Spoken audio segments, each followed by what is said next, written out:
বন্ধুরা, আজকের গল্পটা কোনো শহরের না।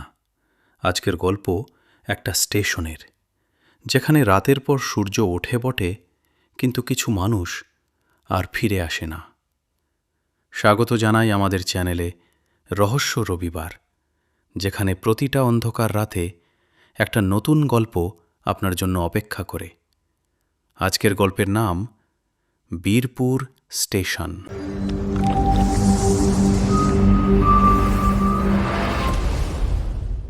রাহুল একটা শহুরে ছেলে, ব্যস্ত অফিস, ক্লান্তিকর জীবন। প্রতিটা দিন যেন একটা মেশিনের মতো কেটে যায়। অনেকদিন পর সে ঠিক করল এবার একটু ছুটি, নিজের গ্রাম বীরপুর। শৈশবের সেই মাটির গন্ধ, সেই পুকুর পাড়। কিন্তু কাজের চাপে ট্রেন ধরতে দেরি হয়ে গেল। শেষ পর্যন্ত যখন সে পৌঁছালে, রাত তখন অনেকটা গড়িয়ে গেছে। ট্রেনটা থামল এক ছোট্ট, প্রায় পরিত্যক্ত স্টেশনে। নাম বীরপুর রোড। নামতেই রাহুল বুঝতে পারল কিছু একটা অস্বাভাবিক। স্টেশনটা সম্পূর্ণ ফাঁকা, না কোনো কুলি, না কোনো যাত্রী। এমনকি বাতাসের শব্দও যেন থেমে আছে। দূরে একটা ছোট ঘরে ক্ষীণ আলো জ্বলছে। রাহুল ব্যাগ কাঁধে নিয়ে এগিয়ে গেল। রাহুল গিয়ে দেখল সেটি হলো স্টেশন মাস্টারের ঘর। ঘরের দরজা নক করতেই ভেতর থেকে একজন বলে উঠল, কে? আমি রাহুল, কলকাতা থেকে আসছি। দরজা একটু খুলবেন দয়া করে। দরজা খুলতেই একজন 50 ঊর্ধ্ব লোক এই ঘর থেকে বেরোনোর জন্য দৌড় জোর করছে। রাহুলকে দেখে স্টেশন মাস্টারটি জিজ্ঞেস করল, আপনি কে? এত রাতে এখানে কি করছেন? রাহুল তার সম্পূর্ণ ঘটনাটি খুলে বলল, আর স্টেশন মাস্টারকে জিজ্ঞেস করল কিভাবে সে এখন গ্রামের বাড়িতে যাবে।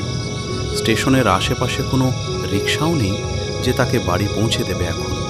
রাহুল লক্ষ্য করল যে স্টেশন মাস্টারের চোখে মুখে আতঙ্কের ছাপ। কিছু যেন তাকে বলতে চাইছেন, কিন্তু বলতে পারছেন না। তিনি রাহুলকে বললেন রাতে এই ঘরে থেকে যেতে, কারণ এখানে এখন কোনো গাড়ি বা রিক্সা পাবেন না। হঠাৎ বাড়ির বাইরে থেকে কেউ যেন ডেকে উঠল, বাবুজি, বাবুজি জলদি আইয়ে। এই কথা শোনা মাত্র স্টেশন মাস্টার সুধাকরবাবু তাড়াহুড়ো করে ঘর থেকে বেরিয়ে গেলেন, আর যেতে যেতে শুধু একটা কথা বলে গেলেন, রাতে ভেতর থেকে দরজা যেন বন্ধ করে রাখে, কেউ ডাকলে যেন দরজা কোনো মতে না খোলা হয়। এই বলে অন্তদন্ত হয়ে বেরিয়ে গেলেন। রাহুল কিছুই বুঝতে পারল না। তারপর ভাবল রাতে হয়তো এখানে চোর ডাকতের ভয় আছে, কিন্তু রাতে মাথা গোজার মতো একটা জায়গা পেয়ে গেছে, এই ভেবেই রাহুল সন্তুষ্ট হল। রাহুল হাতের ঘড়ি দেখল রাত 10টা বেজে গেছে। শহর থেকে কিনে আনা কিছু খাবার ব্যাগ থেকে বের করে খেয়ে নিল। খাওয়া হয়ে গেলে একটা চাদর ঘরের বেঞ্চের ওপর পেতে শোয়ার ব্যবস্থা করল। রাহুল লক্ষ্য করল চারিদিক ঘন কালো অন্ধকারে ঢেকে গেছে। রাতে যে এত ঘন অন্ধকার হতে পারে সে আগে কোনোদিন ভাবতেও পারেনি। ক্ষণে ক্ষণে শেয়ালের চিৎকার যেন এই অন্ধকারকে আরও রহস্যময় করে তুলছে। রাহুলের হঠাৎ করে ঘুম ভেঙে গেল। কিসের যেন একটা শব্দ আসছে বাইরে থেকে। কেউ যেন হেঁটে চলে বেরোচ্ছে ঘরের বাইরে। রাহুল কান পেতে শুনতে লাগল সেই শব্দ। হঠাৎ ঘরের দরজায় টোকার শব্দ। একবার, আবার। রাহুলের তখন ভয়ে খুব খারাপ অবস্থা। সে কি করবে কিছুই বুঝতে পারছে না। রাহুল ভয়ে ভয়ে জিজ্ঞেস করল, কে? কে ওখানে? কিছুক্ষণ সব নিস্তব্ধ। হঠাৎ একটি মেয়েলি কণ্ঠস্বর শুনতে পেল, আমি উর্মিলা, আমার খুব বিপদ, প্লিজ দরজাটা একটু খুলুন না, আমি পথ হারিয়ে ফেলেছি, প্লিজ একটু দরজা খুলুন।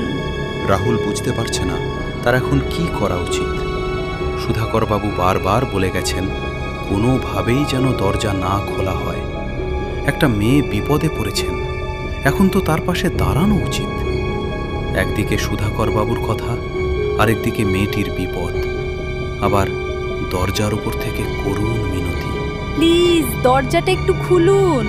রাহুল এগিয়ে গিয়ে দরজাটা যেই খুলল, এক রাশ ঠান্ডা বাতাস যেন ঘরে প্রবেশ করল। রাহুল দেখতে পেল একটু দূরে একটি মেয়ে দাঁড়িয়ে আছে। রাহুল মনে মনে ভাবতে লাগলো, এত সুন্দরী একটি মেয়ে এই নির্জন স্টেশনে কি করছে। রাহুল আরও ভাবতে লাগলো, এই মেয়েটি হয়তো চোর বা ডাকাতদের একজন, এর পেছনে হয়তো আরও লোক আছে। আচমকা রাহুল মেয়েটির দিকে যেই তাকালো, মেয়েটি বলে উঠল, আমি চোর বা ডাকাত কেউ নই। এবার কি আমাকে ঘরে আসার অনুমতি দেবেন? অনেকক্ষণ ধরে ঘুরে বেড়াচ্ছি, কারো সাহায্য পাইনি। আপনি তো মশাই আমাকে দেখে ভূত দেখার মতন ভয় পেয়ে গেছেন দেখছি। আমাকে দেখে কি আপনার ভূত মনে হচ্ছে? রাহুল বলে উঠল, আরে না না, সেরকম কিছু না। আসুন, ভেতরে আসুন। আসলে কথা হলো, আমিও এখানে নতুন। আমিও রাতের আশ্রয়ের জন্য এখানে উঠে এসেছি। এখানকার স্টেশন মাস্টার সুধাকর বাবু আমাকে এখানে এক রাত থাকার অনুমতি দিয়েছেন। একদিনে ভালোই হলো। আমি একা একা খুব বোরিং হচ্ছিলাম। তাই বুঝি? আমি তো ভাবলাম আমি এসে আপনার ঘুমের 12টা বাজালাম। না না, সেরকম কিছু না। আমার এখানে ঘুম আসতো না। দেখছেন তো চারিদিকে কেমন একটা ভয়ের পরিবেশ। শেয়াল কুকুর ডেকে চলেছে, এর মধ্যে কি ঘুম আসে?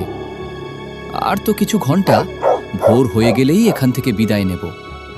এই কিছু ঘন্টা নয়, আপনার সাথে গল্প করে কাটালাম। আপনার কোনো আপত্তি নেই তো? তা আপনি কোন ট্রেনে এসেছেন? আমি যে ট্রেন থেকে নামলাম সেখান থেকে কাউকে তো নামতে দেখিনি। আর আপনি যাবেনই বা কোথায়? এই কথা বলেই রাহুল সেই মহিলার দিকে তাকালো। তাকাতেই রাহুলের শরীরের শিরদাঁড়া বেয়ে একটা হিমস্রোত বয়ে গেল। মহিলাটি রাহুলের দিকে এক দৃষ্টে তাকিয়ে আছে। চোখের পাতা পড়ছে না, একটা গভীর কালো গহ্বর যেন। রাহুল যেন সম্মোহিত হয়ে গেল। ওই চোখ যেন রাহুলকে গ্রাস করে নেবে। রাহুল সঙ্গে সঙ্গে চোখ সরিয়ে নিল। রাহুল ওই মহিলাটিকে জিজ্ঞেস করল, আপনি কোথায় যাবেন? আপনার সাথে কেউ আসেনি? হ্যাঁ, এসেছিল তো।